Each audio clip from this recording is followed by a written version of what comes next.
beautiful thing to witness, so thank you all for coming. My name is Courtney Terry. I work at the public library here in McMinnville, and we partner every month on the first Thursday at 6 p.m. with Dan and Nancy, owners of the gallery at 10 Oaks, to hold these poetry nights. Hi everyone, welcome. There we go. My name's Courtney. I'm from McMinnville Public Library. Thank you all for coming tonight. So we have John Sibley Williams here from Portland.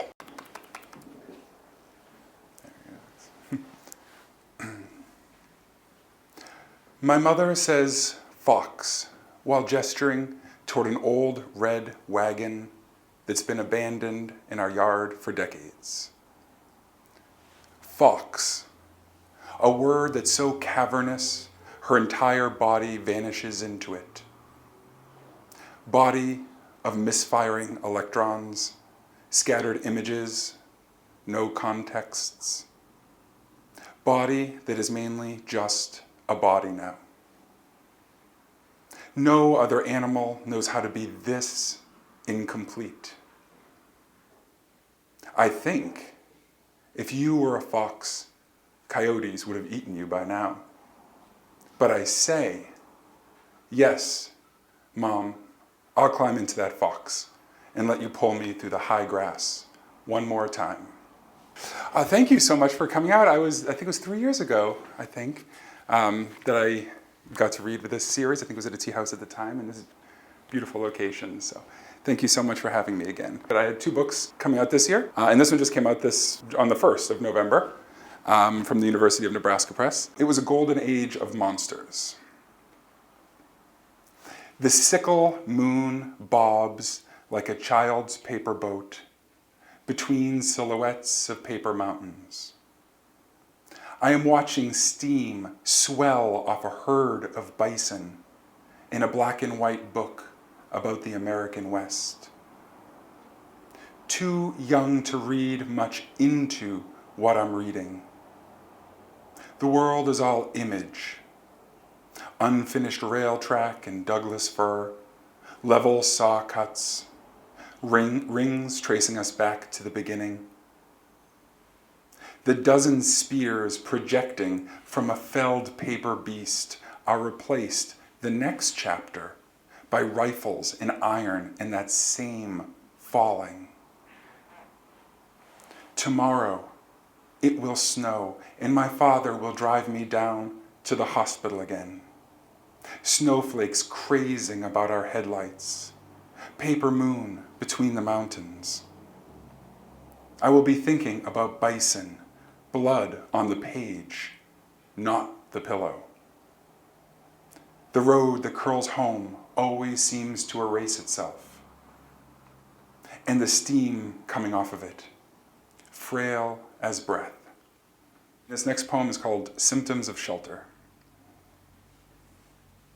If I could reconcile the fullness of the moon, of the black oak tonight's moon illuminates, with the bodies I've seen in photographs hanging from an oak at night in just this light.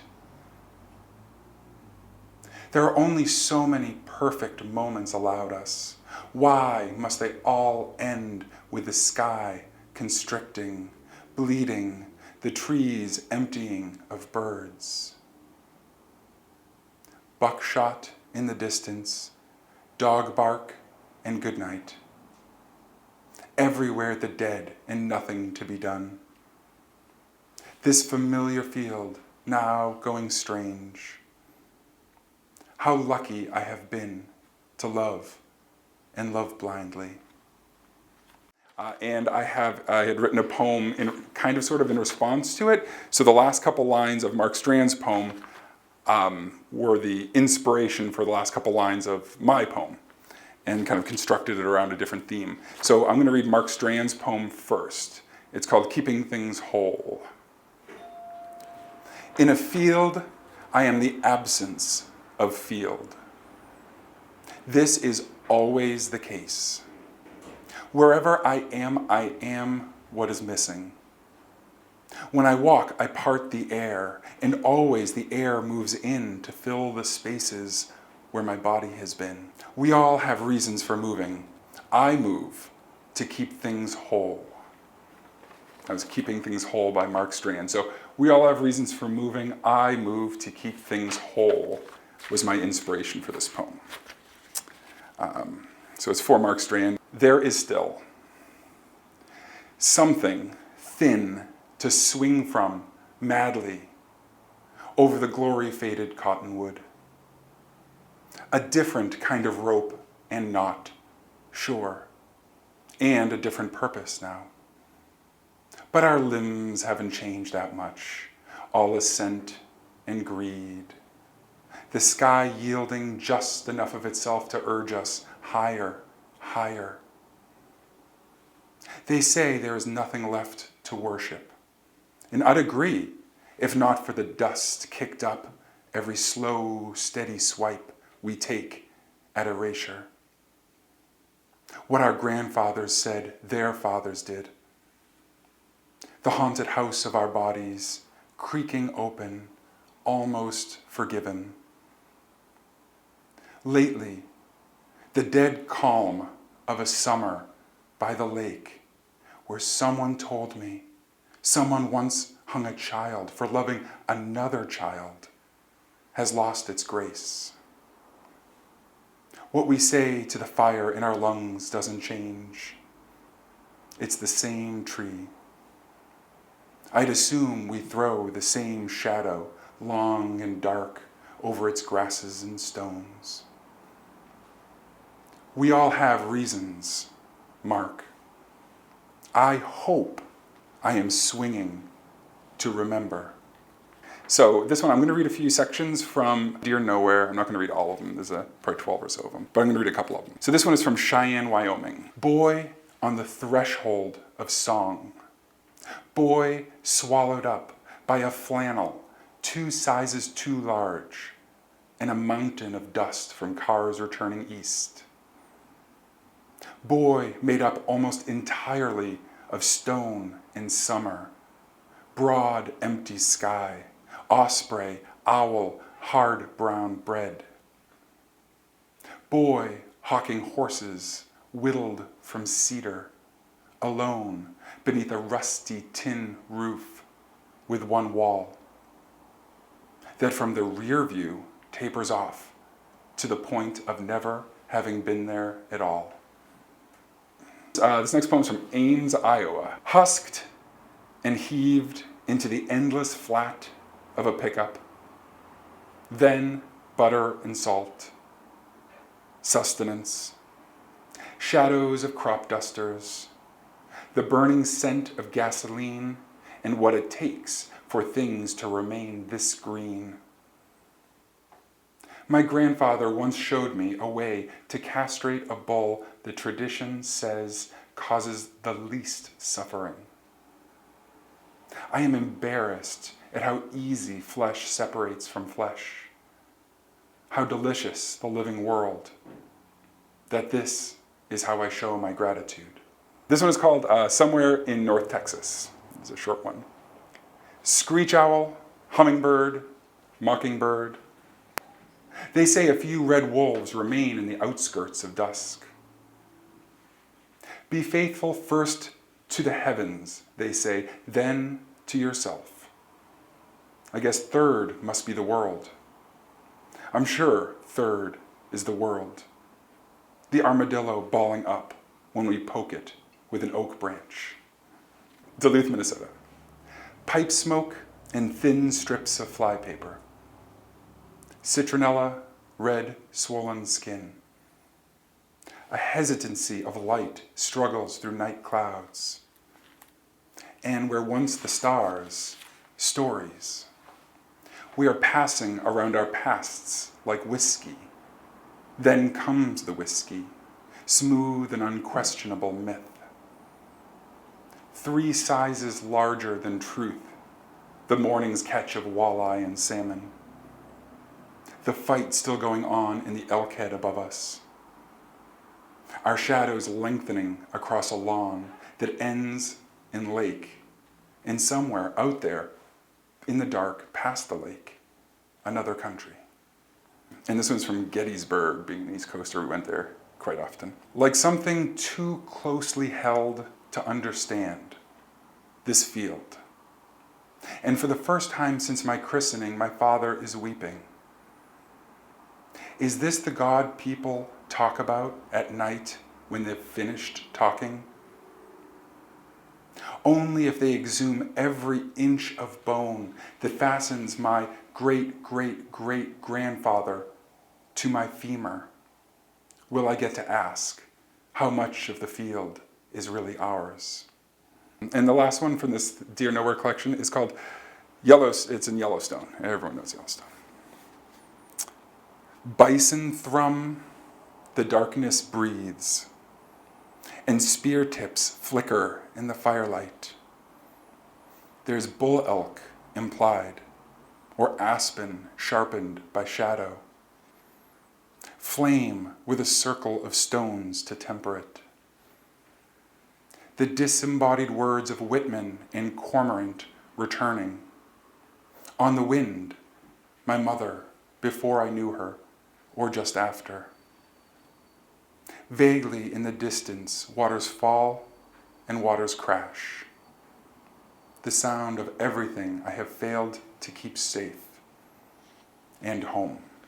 A couple poems from this book that came out earlier this year from Orison Press. This book is called As One Fire Consumes Another. This next poem is called No Evidence. And there are two quotes to begin it. One was from Democracy Now! Back in 2015. There was the title of it was Mass Graves of Immigrants Found in Texas.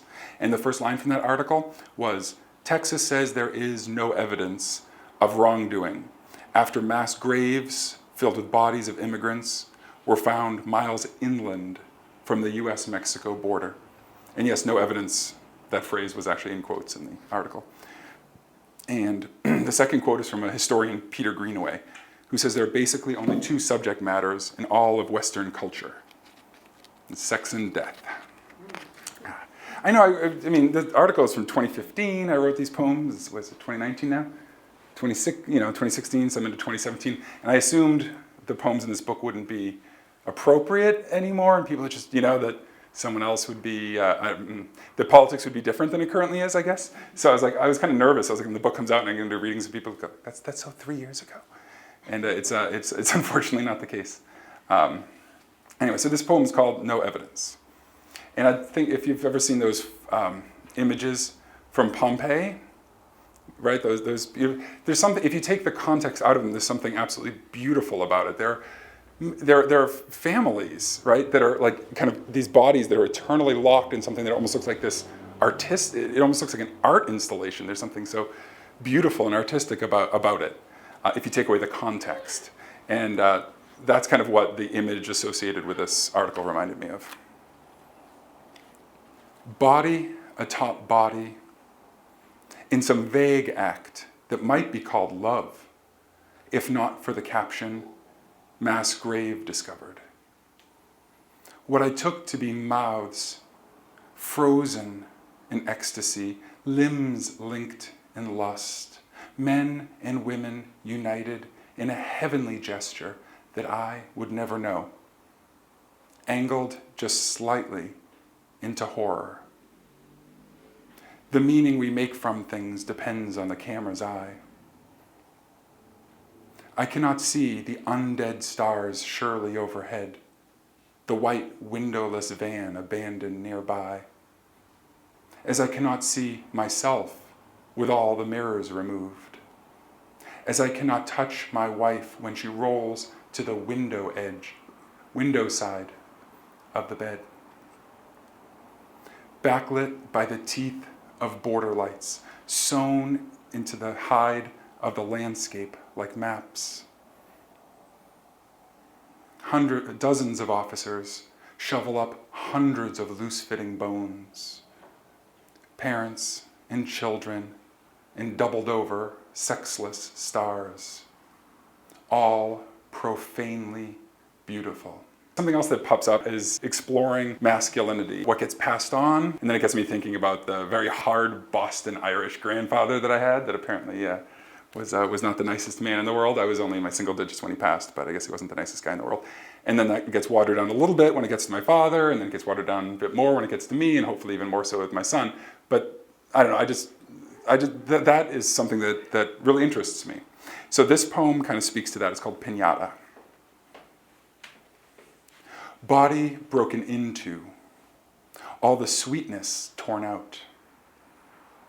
Brightly dyed paper flakes linger in the grass, as if someone has sanded down the sun. The husk of an animal hangs loosely from a sky clouding over in storm. Tomorrow, he will be a man. Until then, sticks are just sticks. Beating the insides out of some martyred paper beast is just play. Lollipop, marzipan, tamarind. Fire works its way up the arm into bottle rocket, into bang. The sky glimmers and is gone.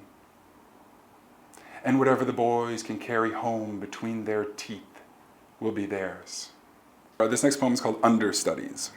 In our parents' bedroom, exchanging overalls for ties, bras. I am playing mother again, and Tyler, for those 10 minutes between breakfast and church, you can be Dad's hard, open palm. Both your feet drown in his shiny, black Sunday shoes.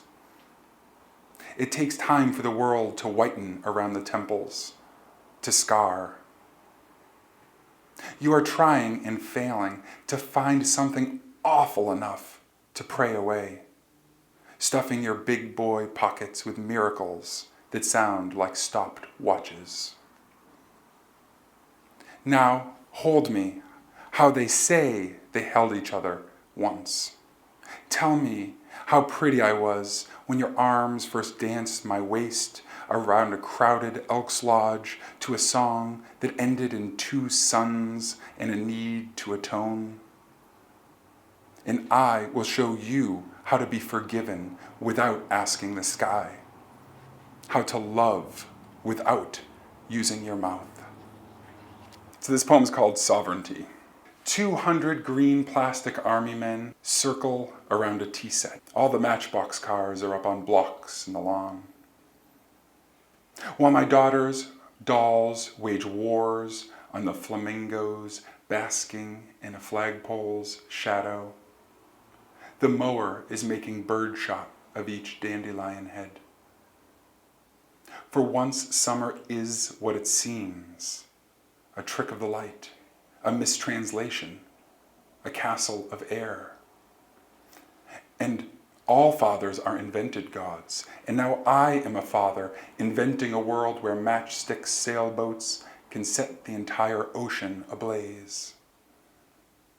My children take turns pulling me around our safe green box of earth in a red wooden wagon.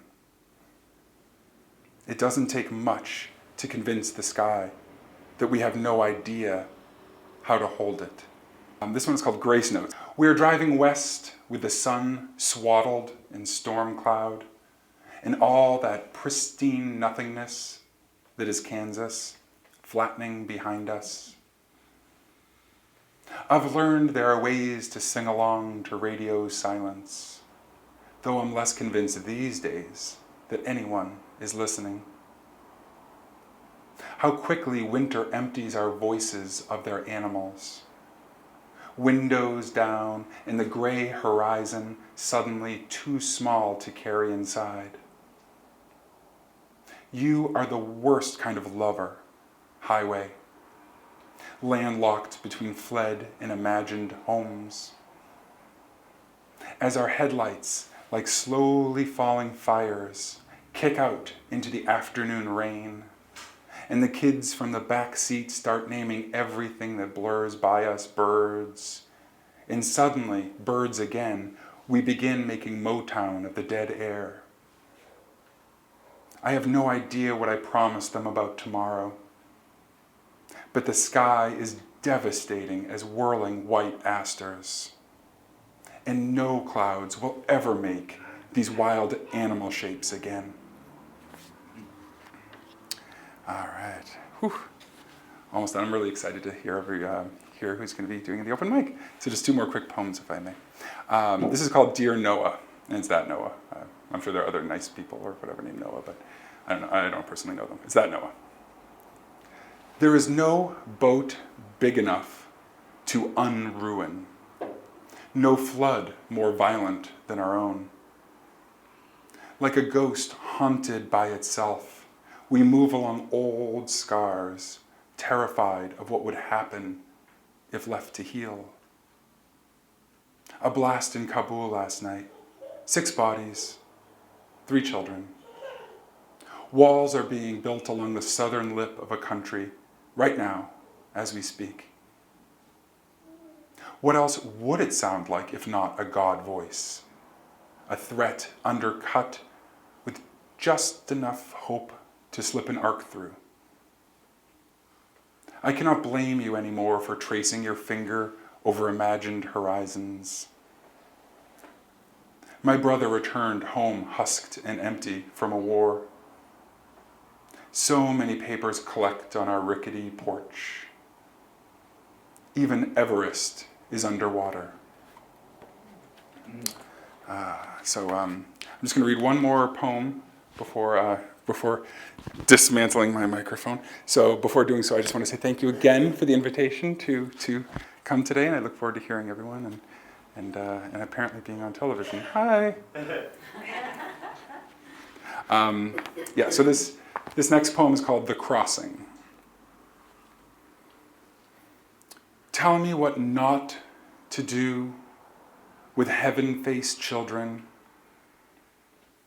torn from their parents, being, torn from their parents, torn apart by a river that's tearing a long, muddy scar into this long and lengthening landscape. Then tell me again why we are the only animal bound by maps, shifting allegiances. Tell me what not to forgive of the stars, what color skin, my skin, is forbidden to touch, what heart, my heart, cannot possibly hold without breaking. Don't tell me the best way to break a body without damaging its shell. We all know how that story ends. Ask the bridled horses. Ask mothers waiting on docks for warships never to return. Ask any long, cold winter night in any part of any country that any child has ever fled to find herself no closer to home. Please tell me, what road that begins in ruin ends somewhere beautiful? Thank you.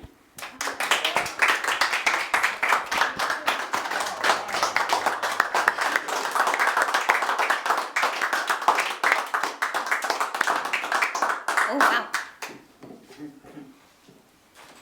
Thank you, John. And John does have both of his poetry books for sale. Thank you again, John. And then we'll go ahead and get started. Bonnie. This is Come Hop With Me. We'll always be called toads or frogs. We live in lakes and watery bogs. We swim and hop from lily pads to rocks, keeping an eye out for dangerous crocs. Hearts and flowers tell the story of my long-term love, hatched in the starry heavens way up above. Ever watching over you from way off far, your beauty shining in the distance like a star. Your big bright eyes seem to light the way, and your divine smile completes my day. I offer this flower to show my love for you, and I am sure that you care for me too. A perfect union I know we would be. So won't you please come hop with me?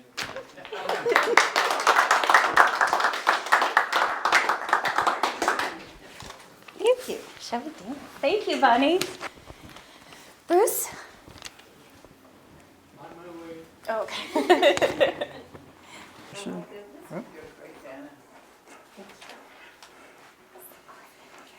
Well, like a lot of you, I've been enjoying the fall colors, and it got me thinking, well, celebrate this season. And then I thought, well, celebrate all the seasons. So here they are. 4 haikus to celebrate the year, starting with, you guess. Perfumed promises, coloring outside the lines. Bees appear convinced. Pebbles kissed by surf. Cool caresses softly grind next summer's castles. They give no clue until the shrieks of pink maples need time out. Wood piles invite mice. Frogs explore watering cans. Just the first snowflake. Thank you. Thank you. Patrick? It's time for some dirt, dead animals, and sex, not necessarily in that order.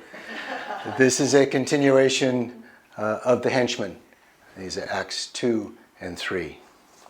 If I can find my spot.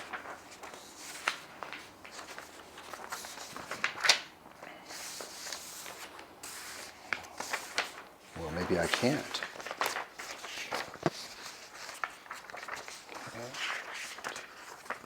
Here we are. Okay. I put my faith in surprise, I told Marla last night. I put my fingers on her cheek, kissed her. Pleased with the way I wrapped my tongue around such a big idea, brought poetry into the bedroom, rhythm before rhythm. Thought that might get her bucking. I should have known better. Will you be coming to church with me this Sunday? Damn it, Marla. I told her I'd be doing my worshiping in a barnyard from now on. Thought I was pretty funny until the words put space between our lips and Marla's hands put space between our bodies. A man shouldn't always spout. Let those thoughts bubble up, rise of their own accord, but he shouldn't put words to them. Once he's pointing north, true north, he should follow the damn compass. There's a reason the blood abandons the brain. A man has no business thinking, much less talking. Words only muddy the field. Theology can cripple a man. Goddamn cripple him. Marla's hands on my ass, her nipple buzzing against my lips. Nothing between us but skin. I should have stayed with that. My answer found me on my back, wondering when I was going to learn to keep my mouth closed. Nothing made sense. Not the moonlight knifing through the window, or that pitiful sack of possibilities between my legs. I have questions too, like, how did the species survive, much less evolve? How did a man and a woman ever come together? Were there launch codes? I sure as hell didn't have them. Nothing made a pisswad of sense until Marta licked the corner of my mouth. Everything made sense when she came over me, and the moonlight cut across her throat. I saw the pulse beneath her skin, how her heart was quicker than mine, her breath more desire than demand. That's what defines the sexes, more than how they come together. She isn't all need and fumbling desperation like I am. How could she want me? She slid across my thigh, leaked onto my fingers when I pressed my hand to her. She opened herself and took me in, brought scent and skin and breath to the night, brokered the peace, ended the confusion. Act 3. I don't apologize for the bloodstains on my sleeve. There's no trail of remorse, no forgiveness I'm looking for. The bullet hits bone, the jacket mushrooms. What's done or not done is only that. Is there pleasure in killing an animal? That's the wrong damn question. I've heard the stories, started a few of them myself, but I never said shooting a man is no different than shooting an animal. First of all, there's the meat. Yeah, I did say that, but just to get a rise. What people believe, they believe. That I smile when I pull the trigger. He has 100 heads mounted in the barn. Boar and buffalo and iguana and 3 snakes, a hairless cougar. Damnedest thing I ever saw. He wears a badger pelt to bed, feeds his fruit trees a slurry of bones and liver. Let them make fun. Then watch their testicles shrink when there's a real job to be done. Naming an animal Jake or Sheila doesn't change the fact someone fattened them up for the dinner table. People talk about their animals. They walk me through their fields, point out the view, grouse about the wet spring or the dry summer, turn over a cow pie with their boot, study worms and flies, a tuft of grass. They ask forgiveness, then turn away when I jack a shell into the chamber. I'm no assassin. My blood runs the normal temperature. Okay, sometimes a little hot. There was that polished whistle-dick trying to prove his manhood by jerking on the leash of his 3-eyed rooster, as if the animal wasn't a pet who just outlived his charm. I told him I didn't do roosters, asked him what he thought about Darwin and the grand design, then showed him how to snap the animal's neck. I hope the bastard went hungry. I know the bastard went hungry. I sent him a crate of kale. Creatures die. By nature or choice. Maybe a deer gets hit by a truck. Someone has a pet whose time has come. Even if a man's got a weapon, he's not going to shoot his daughter's pony. Lots of daddies carry my card. Everyone needs a henchman now and then, a man who doesn't flinch. Sometimes I'm more psychologist than slaughterer. Maybe I'm brandishing a cleaver, a knife, or I've got a fork in my apron pocket, a napkin tucked in at the collar. But I'm ready with the rose water and the solemn music if need be. Doing what I do, I've learned how to listen. I've learned how to not hear a thing. Death happens. There isn't always a reason, something a man can tie a bow on. Animals are not martyrs. There's no glory to their end. Oh, maybe they've got a saint's history, oohed and awed and sung about. Maybe they've inspired symphonies, chapters in the Bible. But I don't wear that yellow rain gear because I'm Noah. I killed my first animal at the age of 15. A neighbor's mare that got into some poison. The animal would lie still a moment, then bolt upright and throw her head against the gate, scream. One eye was already gone when the horse corkscrewed over a broken rail and ripped a hole in her gut. The air salted with shit and blood by the time I got there. I still can't remember what I was doing in the stall, just that I brought Eva Blaney a box of apples. Finding her there. She couldn't hold the rifle steady, couldn't get the shell in the chamber. I did the honors, not without shame or fear, not without heartache for the old lady, for the horse. There's no thrill in ending a life. Gravenstein. They were Gravenstein apples. I was making a man's wages by the time I left high school, working outdoors, doing what others wouldn't do, living in the loft of Eva's barn and falling hard for a Palomino blonde who played the violin. See you next month.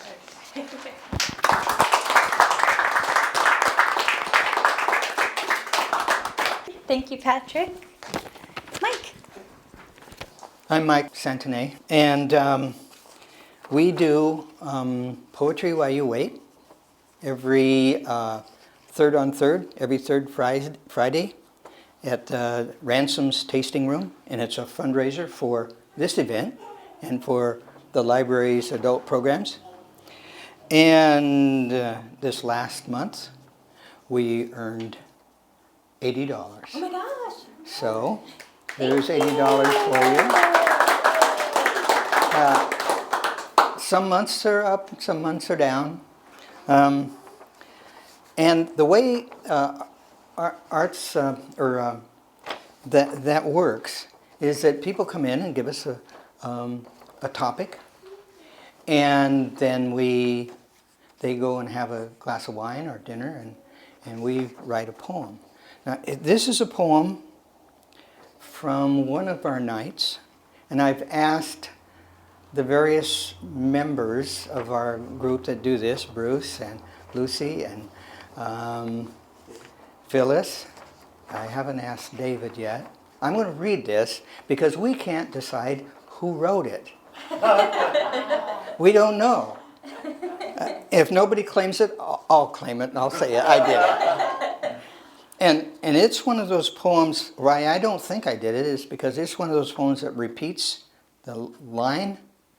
The last line is then the first line of the next line. I forget what that's called.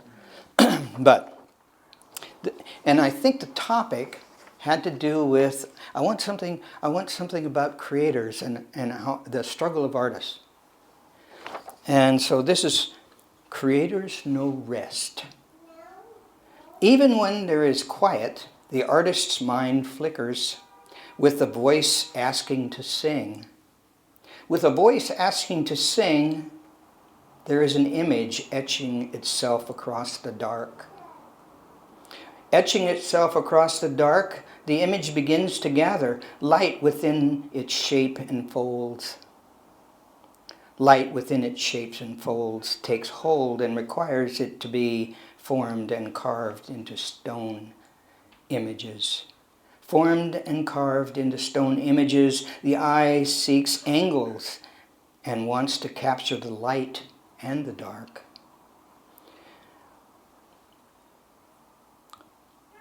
The quiet, the song, the image, the sculpture, the light, the dark, keep the artist's mind flickering.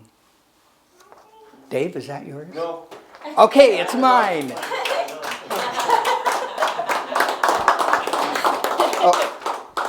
Oh, one other thing. Paper Gardens. Paper Gardens is a writing contest that the Arts Alliance puts on. This is a 27th year, and I have application forms. So if anybody's interested in applying, it's for adults, children, and the deadline's a long ways off, February. And then there's a wonderful presentation in May, and a nice book, and it's really a fun thing. So if you want an application, I have some. Thank you. And I think the poetry judge for Paper Gardens this year is Kim Stafford. Kim Stafford, Yeah. whose father, William Stafford, William was Stafford. the first judge. Ever? The first judge for Paper Gardens 27 years ago. Wow. And Joe Wilkins is the prose judge, right? Yes. Paper Gardens, it's wonderful. Thank you, Mike. Dave. So the library had a contest to enter spring poems, and I got on a weird tangent, and they didn't select this one. I think I know why. It's called Vulture Spring. I don't think it met with their criteria, but came back to me and I worked it over, and I kind of like it anyway. So, spring is when the vultures come, harbingers of death riding warm currents as Mother Earth thaws.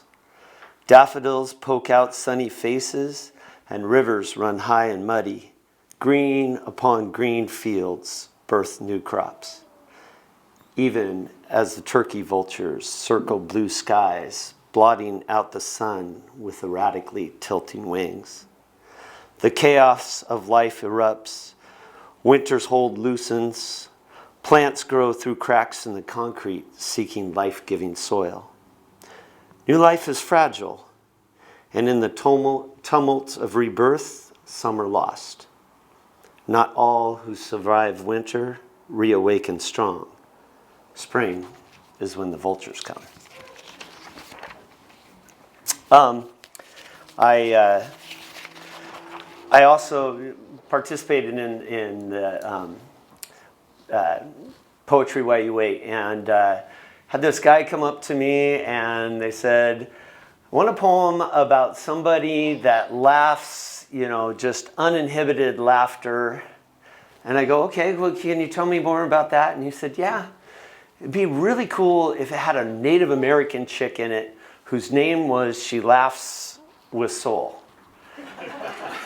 And I thought, well, that's weird and fantastic and wonderful, and I'm going to give this a shot. And I never do that. I don't like to introduce my poems long, but the awesome thing was I wrote this, and I went to him, and I resurrected a memory or touched a piece of their heart, and I never found out why, so I'm going to keep looking for them. It's called She Laughs with Soul.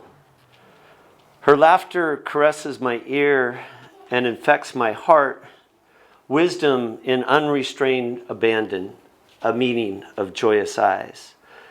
She laughs with soul, never snickers or chuckles, but shakes, her whole body committed to mirth. And I, caught in the sway of her grace, join in the laughter of the first peoples, filling this forest with beauty again. So I brought my dad. It's kind of like show and tell. So I need to read this one. This one's called Dad's Poem, and it's written for him.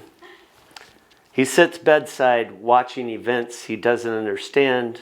The tiny hands tug at his heart and winds it around tiny fingers. He sits inside the window watching familiar scenes replayed, chrome-plated cap guns loaded for battle, the tow-headed boy racing on a stationary steed. He stands outside the boundary lines, cheering a game he doesn't understand, watching his son kick a ball instead of dribble it with his hands. He sits off stage, watching his son dance to a different beat, shaking his head at the stage makeup and tights, singing along with the chorus. He sits in the audience, listening to the poet, traveling for hours just to be in the crowd. The poet's dad, his biggest fan. Thank you.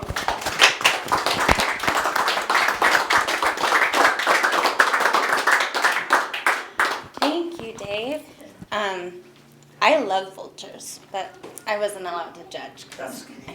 Fun fact, a group of vultures, when they're just hanging out, is called a committee. A group of vultures, when they're circling and flying, is called, yeah, probably, is a kettle. And then a group of vultures, when they're like on a carcass, is called a wake. I know! I don't know who makes those names up, but good job. Yeah, probably a poet. Thank you. Thanks for that vulture aside as well. Next we have Craig. Hi. Okay, we'll do. Okay, if it's cool with everybody, I'd like to do 3 short-ish poems. Okay. The first one is about life. It's called New Legs. Thematically dramatic, I hacked at it and I hacked at it until I finally cracked it like a clamshell keepsake necklace stretched just too tight, threatening to make you breathless. 'Cause down here we have the best asbestos, and while you were obsessed with the rest of us, those of us left just lisped our lives away. Oh, shoot.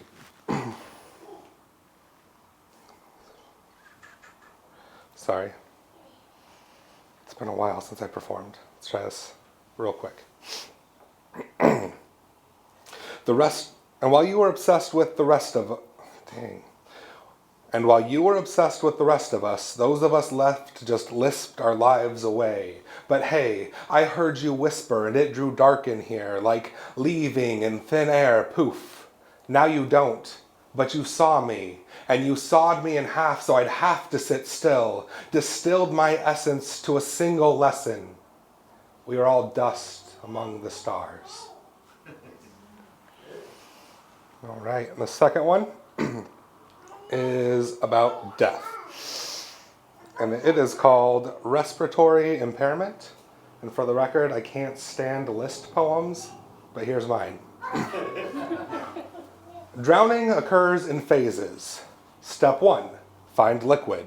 Step 2, submerge all breathing apparatus. Step 3, hold breath. Step 4, aspirate or swallow. Step 5, choke the brain. Step 6, lose consciousness. Step 7, impair brain function. Step 8, cardiac arrest. This is not how I want to die. When I go overboard and am so far from home that I can't count the grains of sand that abandoned our coastline, wrung the salt through a microscope and filled to the brim the, oh well, of our stilted conversation, when I'm that far gone, I'll phone a friend about phoning it in. Throw me a rope, Suada's lifeline, crawl to the depths of Lake Candy and hitch one end to the strongest pine I can find and pull the roots out by the base of my beard. With one breath, I will unburden these frigid depths. The last one is about love. It's called Give Me Mocha. You sprinkle salt on your swears and dare me to lick them from your lips. Press my tongue to your teeth and taste your vulgarities. Bitch, please. I've opened these veins to contract your disease. Perpetually terminal, time is the only known cure, but my clocks are all stopped watching mechanical monstrosities drop cogs behind me. Leave pieces of me in my own wake. A funeral for the dreaming and starry-eyed. Cross my casket and divide the flesh from bone. Discover the unhatched cocoons kept in my chest. A metamorphosis not yet come. I found a torch with your name on it. Now find your way home.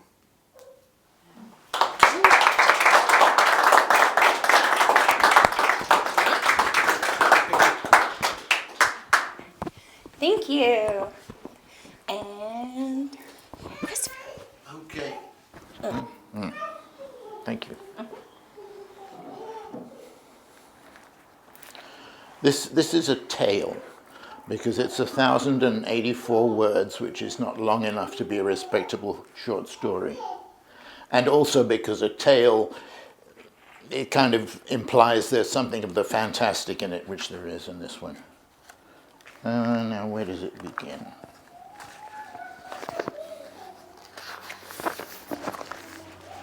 I wrote it out twice, and that's why I don't know where the beginning is.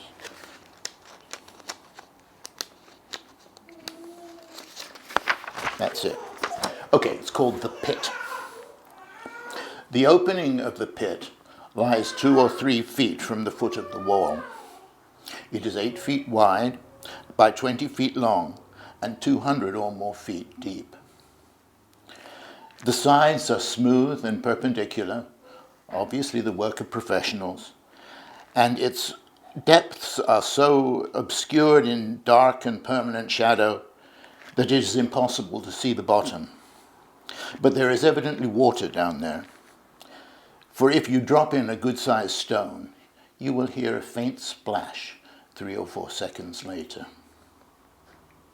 The pit was dug many years ago by Canute and Old Harry, the grave diggers from the village, presumably on the orders of the lord of the manor. However, no one has ever succeeded in getting a question to confirm this presumption answered. As the work went forward, there came a point at which there was no ladder long enough to enable the diggers to climb out at the end of their weary day, and they stayed down there and carried on the work. Bedrolls and food were lowered to them in the same wicker basket into which they shoveled the clay and stones they dug out of the pit floor. They also received a chamber pot, which was sent back up twice a day and returned emptied and more or less rinsed.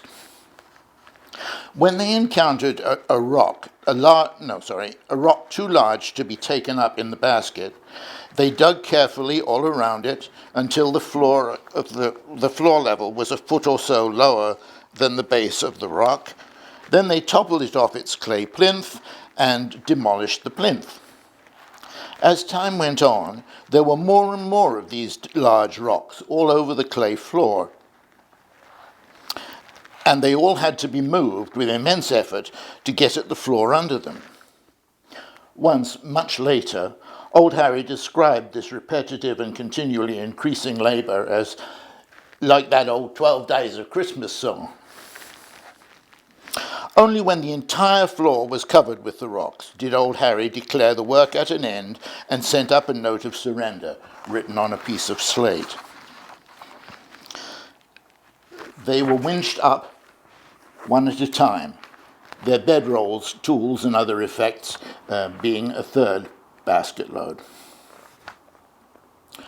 Old Harry and Canute came out of the pit morose and uncommunicative. They would answer yes, no, well, thank ye, and similar one-word replies, and they kept apart from society, visiting only each other. But all was not well between them either. Angry altercations and sometimes outright shouting matches were heard by people passing their cottages. Canute seemed to be accusing old Harry of betraying him, telling everyone his private matters. And in one particularly audible quarrel, Canute even claimed that old Harry had tried to poison him. The vicar went round to see if he could intervene and perhaps find out the cause of the trouble. He found Canute in tears, sitting at the small table in his almost empty cottage. He told the vicar that the Virgin Mary and a company of angels had been there the night before, and that he had been unable to say the words that he needed to say and was now irrevocably damned. "This was a religious vision you experienced?" asked the vicar. "No, they were really here. They were as solid as I see you here now. But I couldn't say the words. Just a simple little sentence. I could not get it out."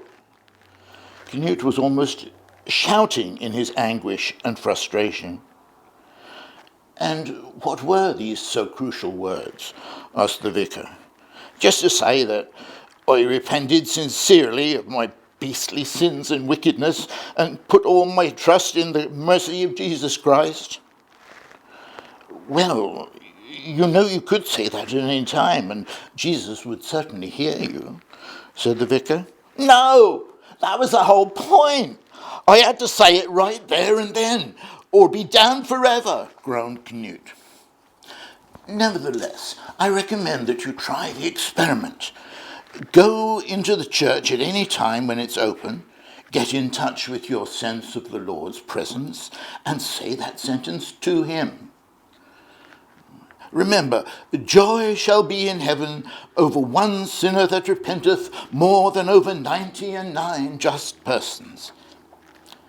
It's no use. It's useless, said Canute, who now had his head down on the table.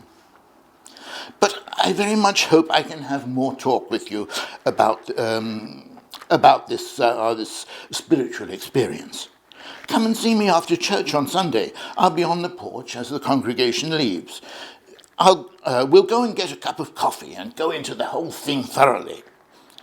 May I hope that you will come?" However he interpreted the inarticulate sound from the table, the vicar then left quietly between doubt and hope. But early the next morning, Canute left the village walking. A road mender breaking stone by the side of the road saw him pass and called out, asking him where he was going. Canute gave only a muffled and indistinct reply, which might have been Jerusalem. Sometime later, a traveller from a nearby town said he thought he remembered someone like that passing through a few weeks back, but of course he didn't know the name, and he wasn't sure even of the appearance. no further news ever came. Strangely, perhaps, after Canute's disappearance, old Harry's mood began to lighten. He was occasionally seen in the village pub, and in time came to join in the general conversation. He would talk about their working methods in digging the pit, how they kept track of what depth they were at, how they coped with the unrelenting darkness, or the little patch of stars they could always see if they looked up during the day. But if the subject of talk seemed to approach Canute, or the reason for beginning the pit digging project, old Harry would look very solemn and would clam up, and the topic of discussion would find other channels. Old Harry was now really quite old and needed a new apprentice to be taught the trade and to help him out with the heavier part of the work.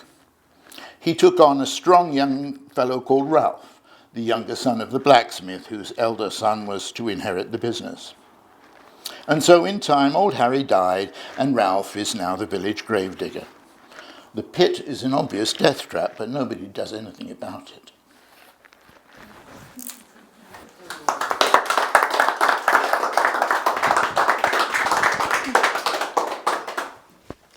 Thank you. Okay, do we have anyone else that would like to share?